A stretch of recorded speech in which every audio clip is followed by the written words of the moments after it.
All right, hello everyone, and good morning to you. Hope you're having a wonderful Wednesday. I came on here to make this super quick video. Now, let me start by saying that I don't agree with everything SheRaSeven says.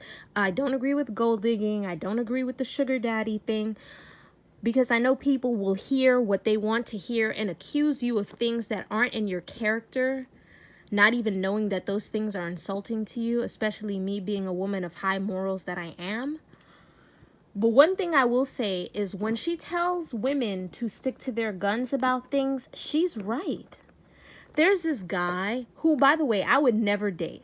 Has nothing to do with finances. There are certain guys, you just look at them and you're like, he's not attractive to me. Like, there are certain guys, they can never make it out of the friend zone no matter what they do, simply because the woman just does not perceive you to be attractive. And that's this guy. Like, I don't think he's cute. From the day I saw him, I never thought he was cute. I don't hang out with him unless it's with our other classmates from school. He's just not it for me, okay? So this is a guy that is in my class, okay? So listen closely, not my boyfriend, not my friend. He's just a classmate. You are not friends with everybody you go to school with, because I know people, again, will hear what they want to hear with this story, all right? He's just a classmate. And he has liked me for quite some time now.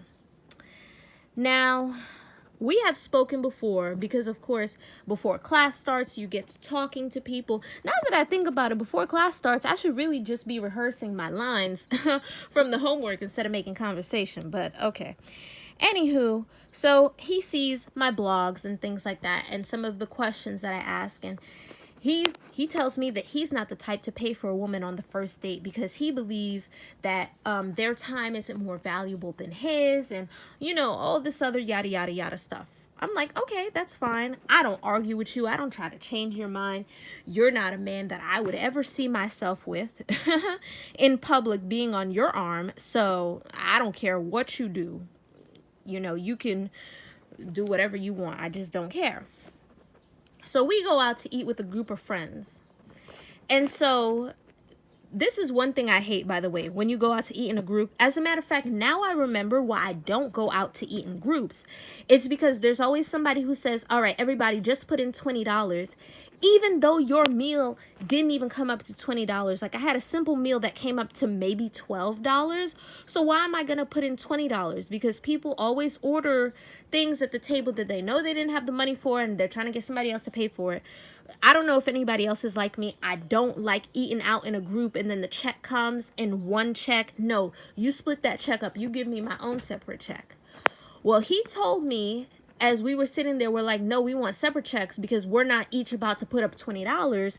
And I didn't even order, I barely ordered $10 worth of food. So why am I about to put up $20, you know? That's why I don't like to eat out with groups. So we all agreed, we're like, split up the check, split up the check. I'll take a separate check for me. You take a separate check for you. You take a separate check. My other classmate takes a separate check. Everybody gets separate checks, okay?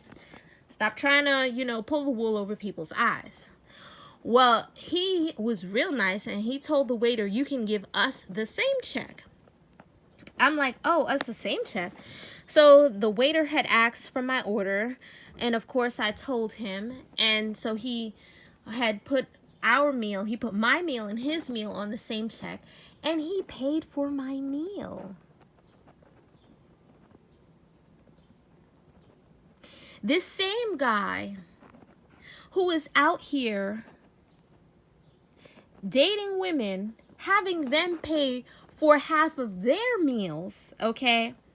This man, imagine a man pursuing you, asking you out on a date, and then making you pay when he's trying to get to know you. And it's so funny that men say that, no, we're trying to get to know each other. No, you pursued me, okay? It's the polite thing to do for you to pay. Now, this is not a date. We're just out in a group setting with the rest of our classmates after our acting class. So I was really surprised that he did that. But he did that because he's trying to impress me, because he likes me. And like I said, I've known this guy like me for a very, very long time. Men will only do to you what you allow them to do to you. You show others how to treat you. I'm sure there's a pick-Misha out there who will happily pay for her meal when she goes out on a date with him. Now, of course, I was going to pay for my meal because we're not out on a date. This is a group setting. There are plenty of us out here. This is not a date. Nobody else here is coupled up where we could say it was even like a double date setting where he might have felt pressured to do it. This man did that because he's trying to impress me, because he likes me, because he's like, oh, she's young, she's pretty. Men know what they want, okay? And even these men who are out here saying that they'll go 50-50 and you're just not that woman that he's willing to come out of pocket for. Believe me, if you're a 9 or if you're a 10, these men are not about to have you sitting up here paying 50-50 for your bills. If you're a woman who is smart, who has high self-esteem, they're not about to let you go 50-50 for anything. When that check came, he paid. So know your worth, ladies, and stop going Dutch, stop hopping on the double Dutch bus with these men to go 50-50 on these dates.